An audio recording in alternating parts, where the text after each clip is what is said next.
that man's luck sometimes. Pit lane closed. I thought he was a bit hasty trying to get out along pit lane. So there he is, lining up behind Sylvain Barrier and the boys, Sean Winfield and Carl Phillips, at the back of the grid in that distinctive yellow and black number 11. If anybody's old enough to remember, Eddie Lawson once went out on a Kajiva 500 in a 500 Grand Prix. I think it's Hungary, anyway, East Europe somewhere. It was raining. He figured it was going to dry, but it was still raining on the grid and wet under wheel. He set off on slicks, nobody else did. He nearly got lapped, about 100 yards away from getting lapped. He dried out slightly and he won the race. He basically unlapped himself and passed everybody to win. And we commentated on a similar epic featuring the wonderful Frankie Keeley at Misano in 2004, when he went on slicks because his grandma, who'd passed away the week before, got a whisper in his ear, and he passed Regis Laconi on the final lap to win it. Bradley Ray is on pole position, Leon Haslam in second place, Jake Dixon in third. The second row of the grid has Christian Idden on the Tyco BMW ahead of O'Halloran's Honda and Shane Byrne's Ducati. The third row, Richard Cooper, Glenn Irwin and Peter Hickman. And the fourth row will feature Tommy Bridewell, Josh Brooks and Michael Laverty. So an entertaining kind of twist around, really, of the grid positions, James, and the guys who were able to do themselves some good during the early laps of that first attempt at this race have benefited. Absolutely, yeah. Even if they weren't able to complete the race, at least they've got themselves a better grid position. And they tend to be the ones that like the wet, and they're going to be the ones that are going to have a go now, so they've done themselves a power of good. Well, this is a fairly fascinating racing prospect here as we look at the super slow-mo. There's the two build-based Suzukis of Richard Cooper 47, Bradley Ray number 28. You'll notice that all the bikes have a red light on the back. This isn't a brake light, this is a rain light. Anything that's wet, rain, misty, kind of any low light condition, that's a big one. Love it. I was just going to say, you know, when you come up against behind those jerks who've still got their fog lights on at the back that dazzle you, Glenn Irwin's Ducati looks like that. I think that's going to flatten your battery. Oh yeah. Or affect the vision of those behind. Perhaps that's the idea. I know that Paul Bird will go for any advantage he could conceivably gain. As we move up then towards Pete Exton's there, James Hillier behind him is Super Sport and TT rider. Kuba Smertz on the beautiful aquamarine blue Liverpool-based BMW. And the man on pole position, Bradley Ray. So we're ready to go then. 22 laps ahead of us.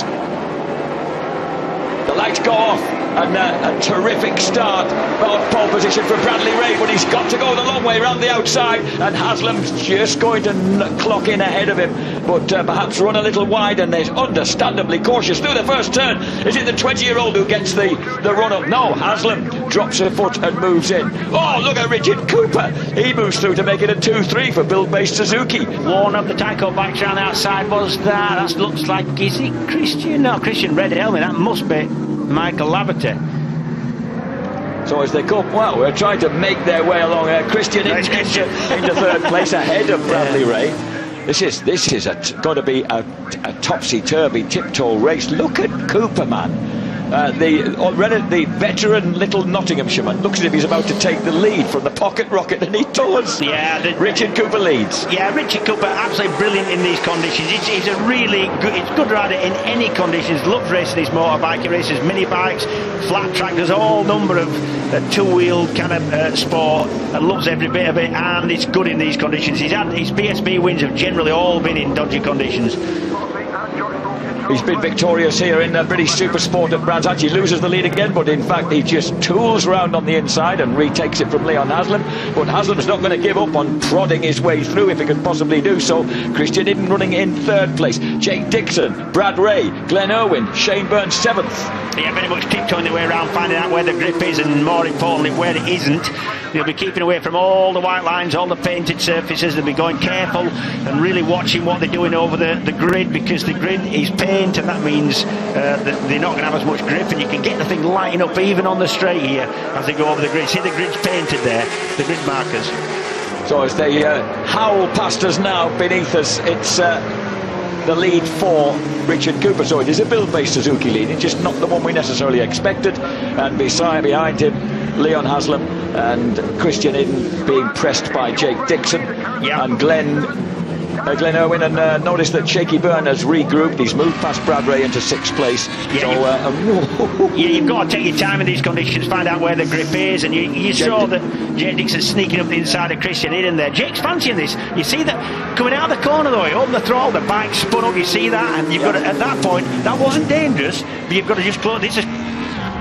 Look, Cooper just got the back lit up, and you'll see that as a rider behind him, you'll think, right, that's where the limit is. That there's there is a distinct lack of grip everywhere, but you need to know where it is and where it isn't. Jake's fancying this, Jake Dixon. As they howl on to the 4th lap then, out of 22. And that front half dozen riders perhaps just opening up slightly. Michael Laverty has gone past Bradley Ray now. So Brad Ray has been popped back into 8th place. And of course, it could... he has a 14-point lead in the championship, but he's already been talking wisely about the fact that, you can't win everything, and if you do need to bring home some points, then do that. Jake Dixon takes an early move there on Leon Haslam, and then runs wide. Yeah, Leon saw that coming. He rushed in offline, and that meant he was almost bound to go wide on the exit. I love the clear visors where you can see the eyes. It's absolutely great. Laverty now 7th, Bradley Ray in 8th place. His teammate Richard Cooper leads the way. Lap times 54.2 seconds last lap. The fastest man Dixon 54.0. Cooper ain't saying a bad pace, It would be easy to say he'd made a good start and they're all coming up behind him, but that isn't the case. Cooper likes these conditions, got a real feel for what a bike's doing underneath him, and I don't just mean the Superbike class. I honestly felt that here comes Leon Haslam up the inside into Druids. Has he gone wide? I think he has a little bit as well.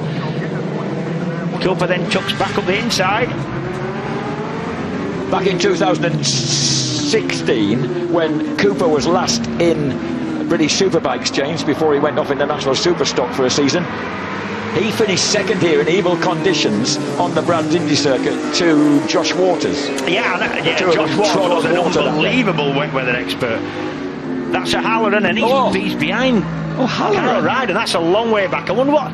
That's a tyre thing. I'm just wondering what he's got on the rear. And look, there's no grip at all. Look, no grip. He must have an intermediate. He must have a cut slick on that bike, not the rain tyre, because there's just no grip, no drive. The bike wasn't going forward at all.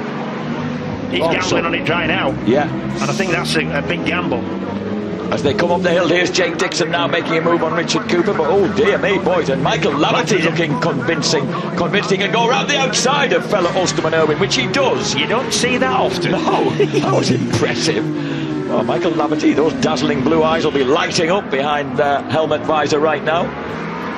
And I can tell you that a 200 brake horsepower motorbike on contact patches that are around about sort of 3 inches square of rubber on the back and front, rubber on the tarmac. Laverty lifts up Cooper. Yeah, and Laverty's going well.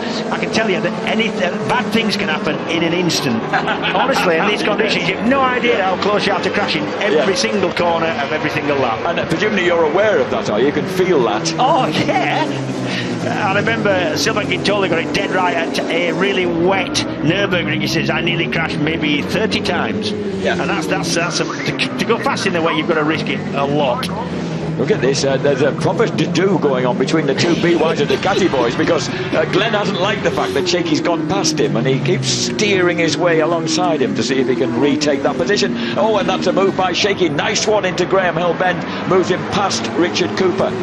Shaky sees this as an opportunity. He could even take a championship lead here if he got right near the front. We're on the 7th lap of 22 then, so 1/3 race distance on the 2nd race of the day here at Brands Hatch Indy. Oh, and someone's gone down. Cooper! Richard Cooper. Oh, you said you were so near to going down every time, and poor Richard Cooper, that's his 2nd crash of the day, when he'd led the race for the first 3 or 4 laps. Yeah, so easily done. There's absolutely no shame in that, because you are close to that every single corner, honestly, and he doesn't crash a lot. This is clearways. Let's have a look. Rear. I don't know what happened there. I think it probably started at the rear. We didn't see just how that incident started. So Richard trying to get back across, that's what it is. He doesn't want to get stranded on the outside. And these only little legs he's got.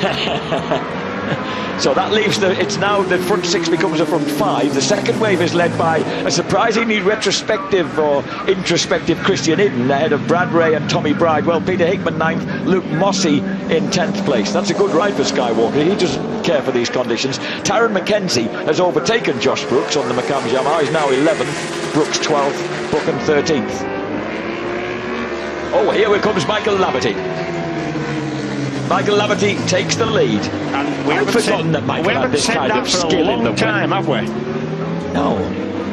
Oh, Jake Good Dixon lad. is looking underneath again. No. And look at Glenn Irwin. I like the way that he's taking the battle to his highly respected team leader. Jake having another look at the inside. We know he's going to run wide. Let's have a look. Little bit of a block pass that was. Jake Dixon on Leon Haslam. Jake has been looking impatient to get through, hasn't he? So he's made that move now. Yeah, I like the fact that all these guys are on wet weather tyres, on the rain tyres, so that means it's kind of a fairly level playing field. Oh, but Leon's got mugged by 3 bikes in a quarter of a lap there. Yeah, that's not like him. But he winds up the JG Speedfit Kawasaki round the outside of Glenn Irwin. But Glenn has chosen to go underneath his team leader Shane Byrne. A nice sweet move there by the Ulster boy. Difficult to tell what conditions are actually like now. We know it's wet under tyre, but there's still umbrellas up in the crowd, so that's, to me, it's still raining.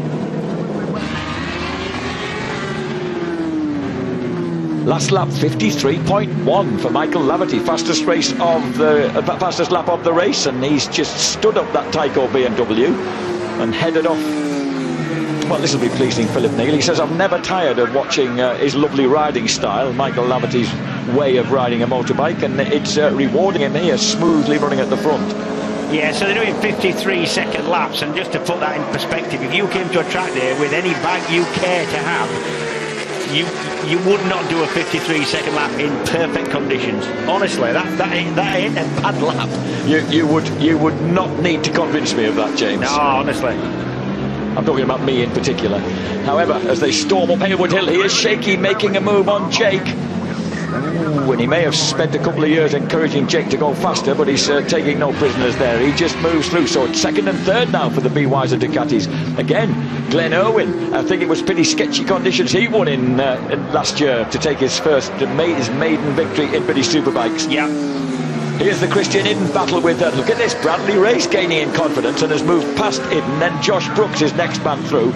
Jake Dixon's trying to hold on in front of Leon Haslam, can't defend his line, tries to take the pocket rocket back underneath as they come skating back onto the start and finish straight. And the rain, if anything, seems to be getting slightly heavier. It does, yeah, it's definitely coming in. And this is the battle going on with Tommy Bridewell now joining in. I saw Martin Holsel earlier and Tommy Bridewell's team owner, and he was bouncing. He was enjoying the fact that Tommy's getting back up to speed, which is proving again here.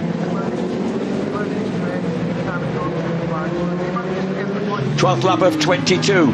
This is the battle involving the championship leader Bradley Ray running 7th ahead of Christian Iden and Tommy Bridewell. I know these positions are changing like Nook and Tuck just. I reckon that's Jason Halloran is about to get lapped. I think. Oh, is Jason still out there? I think yes, he's I think still he out is. there. Yes, there he is. Yeah. Now that's. Oh dear. Yeah. I mean it's a tyre choice issue. Oh, here's Haslam running underneath Shane Byrne. And as they dive downhill and back up Haywood Hill, he might need to defend his line. Halloran cannot even stop that bike. The thing's he's braking as hard as he can on the front, but the backslide out, there's no grip from the back. I think he's got a rain tyre on the front now to Halloran, and he's got an intermediate on the back, and that's just not working. Ooh, Shane Byrne having to make room there for Jake Dixon. Oh, Halloran's last lap time was at 58.1. Laverty's was at 53.3. Yeah, he knows what's going on, does Jason. He's stuck out there on the wrong rubber, and that just ain't going to work. I don't like to suggest it to, I know what the mindset is of you chaps, but do you think you might pull in at some point? you've got to figure out. I mean, you're relying on your crew to give you good lap signals. If you lower them 15th and you're going backwards, there's no point. You're not going to score a point. You're wearing the engine out. You're risking crashing, doing yourself and your bike some damage. So probably not. But like you say, no, is it? And Jason O'Halloran, it's not often I call something right, James, but I guess when he got lapped, he suddenly thought, you know what, this is never going to... There's not going to be that many people falling off in front of me. I'm liable to be the faller, if anything. So the race leaders then. Michael Laverty, he's getting caught. The 2007 British Super Sport champion is getting caught here by the combined might of Leon Haslam and Glenn Irwin. It's Leon Haslam who's just decided to get going a little bit. Haslam, of course, I've remembered races like that one where he did crash out of the lead at Aston in a World Superbike race when he had it absolutely by the scruff of the neck in horrible conditions. He can handle this stuff, can't he? Yeah, but he dropped right to the back of this group. It was down a fifth, and then and Shaky Byrne is now the one that looks like he's dropped off the back of it. And Glenn Irwin immediately punches his way back in front of Leon Haslam. This is very entertaining. So at the moment we've got BMW leading Kawasaki, Ducati and Kawasaki. Shaky Byrne next up, Bradley Ray 6th, Christian Edlin 7th. Yeah, this is going to do Jay Dixon's confidence no end of good. He just said he needed to get away with some... Whoever will lead and get away with him, run round with him, prove to himself he can do it.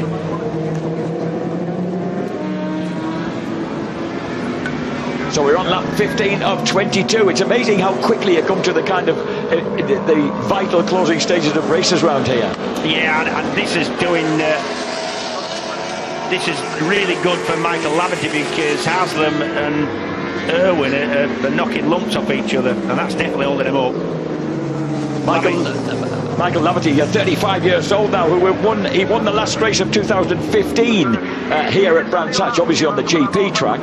And there's Kyle Ryde looking over his shoulder, craning his neck round to keep out of the way as Glenn Irwin goes underneath. Oh, and Haslam has one of those near high sides as he skates out of Druids. Yeah, they've definitely caught Michael Laverty now. There's Gino Ria, there's Sean Wimple getting out of the way. And let me tell you, it can still go wrong for these at any point. Yeah. You make a mistake, you touch a white line, you lose concentration for a millisecond, it can end in tears. But this is tantalising racing, really, because it's almost, there's an element of kind of slow motion courage about it. These bikes are so powerful that even going over the start and finish line, they are still accelerating and they're still trying to break traction with the rear tyre. And you know, even you would think you could sit and relax down that straight, short though it is, but no. No relaxation involved in this game, ladies and gentlemen. By the way, Josh Butt has overtaken Taron Mackenzie. He's now in 9th place for McCamb's Yamaha. Taron in 10th as Jake Dixon tries to squeeze back underneath and he's overdone it and gone down. He's got to get up. Just worked a bit too hard. Get off the track, Jake. He can't believe what he's done. The RF regular in reserves. Kawasaki spins out and beneath a despairing Jake Dixon. You know what? He's gone up the inside. Yeah, that's Glenn Richards heading for the pit, but. Do you know what? He'd gone up the inside, and that means that he's not going to have the line out the corner. So he's gone up the inside. That means he's got to be slower out the corner. But no, he's opened the throttle there. Look, a little bit too much lead angle. Tried to save it, almost saved it. And even at that point, he's thinking, it's frustrating, but you don't get a second chance sometimes in the wet. And suddenly this, should they survive until 22 laps, these three are fighting for supremacy in the second race. Michael Laverty's Tyco BMW, Glenn Irwin's on the Budweiser Ducati, and the JG Speedfit Kawasaki of Leon Haslam, number 91. You would have your money on Leon having at least a go, wouldn't you? They've seen what's happened to one or two other lads. They have, but of the three riders of Laverty, Irwin and Haslam, you would say two of those, that's Irwin and Haslam, you would always put money on having some kind of lash. You would, yes. If anything, Irwin even more than Haslam, to be honest, the way that he's been performing here. Yeah, and you would say that Irwin, in his own mind, would think it less to lose. I thought for a moment that Tyco BMW had gone wide, but he was just taking a wider entrance. He just pulled it neatly back. In fact, Michael, I hate to say this, Michael, he's in a rhythm and he's not really made a mistake. And he looks like the one that he's setting his own pace that he feels more comfortable at. Yeah. Oh, look at this. Oh, James Ellison, we've forgotten about, bless him. He, bike number 11, has reached 11th place. What about Carl Phillips? Can you see him there, ahead of Ellison on Michael Davidov's Gaelic Kawasaki, running in 10th place, the absolute raw rookie. Yeah, raw rookie, but he's an Irish raw rookie, which means he knows how to ride in the wet. Yes. So a good, their former runner-up in the Superstock 600 Championship, showing a terrific form here for Davidov. And running in the top 10 ahead of Ellison, Hickman, Buchan, Mossy and Jakob Smertz in the points now. Barrier just been lapped. Oh, but Sylvain Barrier on the second of the Smiths Racing BMWs steps aside. Yeah, I need to reiterate how good of a ride that is from Carl Phillips. Brilliant. Here comes Irwin does have a lash, as you so beautifully put it, and moves past his more experienced Ulster compatriot. How lovely was that? Very sweet. Oh, and look at this. Straight away, as you said, Haslam is going to have a go. If he sees Irwin have a go, he's going to have a go too. Irwin stands it up and it still spins on him and flicks the rear end. So Glenn Irwin, number 2, could be the next man in line to enjoy the victory champagne. Remember, took his first victory in British Superbikes in, well, pretty atrocious conditions at Silverstone last year. He has been on the rostrum here at Brands Hatch before. That was the year before. And here comes Haslam. Haslam is fancying this. Into the penultimate lap, folks. It's all going to be decided within the next couple of minutes here in these, as James says, icy conditions. Irwin's pushing out now. He lost the rear just as he crested the rise going down Paddock Hill. Michael Laverty got tempted there and got sideways and lost time. Yeah, Irwin's pushing. It can still go wrong, Jack. I keep saying it. Oh, Haslam's got a good line there. Yeah, he does. Ooh, that was solid. There's no way back for Irwin because it changes direction, so as long as he keeps the curve now, he hasn't. Has that pushed Irwin wide? No, it hasn't. That was a strong move, but it worked a treat. So Irwin now bullets onto the start and finish straight for the penultimate time. The BY's at Ducati, the 1200cc twin cylinder versus the 1000cc4, which is the better bike to manage in these conditions. The BMW of Michael Laverty right behind them, and then it's Byrne next up. Iden Brooks has pushed his way past Christian Iden into 5th place. So Josh Brooks from absolutely nowhere is rescuing some points for McCann's Yamaha. Again, a big twitch, if I could call it that, for the BY's at Ducati. Yeah, and Haslam's definitely going to have a lash somewhere. I don't know where it is. He's going to try what he tried last lap. I think he might be. Oh, yeah, yes. No, it's what can he knows what Irwin's going to do now. So is he going to cover that line? Irwin's going to look at him. Oh, but Irwin goes a bit too early and then has to lift the Ducati back up. So he's going to have to find something on the running to the line. He loses a bit mid-corner. Leon Haslam pulls across in front of him. And Leon Haslam surely has got the gap that he needs. Leon Haslam finally takes victory in the 2018 Bennett's British Superbike Championship from Glenn Irwin. And an exultant Jack Valentine surges out into pit lane to greet his crew, and that is victory. Then, mind you, this is I think this is Josh Brooks has crossed the line ahead of Christian Iden. Brad Ray in 7th, Bridewell 8th, Taron McKenzie 9th. Carl, oh, what was happening behind them? We'll look behind, and Carl Phillips there has crossed the line in 10th place for the Gaelic Kawasaki. What a ride for the 24-year-old Irish lad. Ahead of Ellison, Buchan, Mossy, Hickman and Taylor McKenzie snatches the last point from Jakob Smertz, with Gino Rea in 17th place ahead of Mason Law. Well, look, everybody's enjoyed that. Look at that. Great ride from Brooks there to 5th. Yeah, from a long way back. Yeah. Getting the better of Christian Iden. Well, this man Leon Haslam, 25 hearty points and 5 podium points, of course, podium credits there for Leon Haslam. And Glenn Irwin did all he could there. Perhaps he showed, Glenn had the opportunity to show his hand on the penultimate lap, James, with that wonderful inside line through Clearways and Clark Curve. He did, yeah, and Haslam knew it might come. He knew exactly what Irwin was going to do, did Leon, and just defended for that. You know, it's lovely to see, because it looks to me like all of those lads have enjoyed that. You can tell by the body language, everyone's had a relatively fun time. Let me tell you, they're happy it's over. That's why. That's what it is. It's the release, the relief.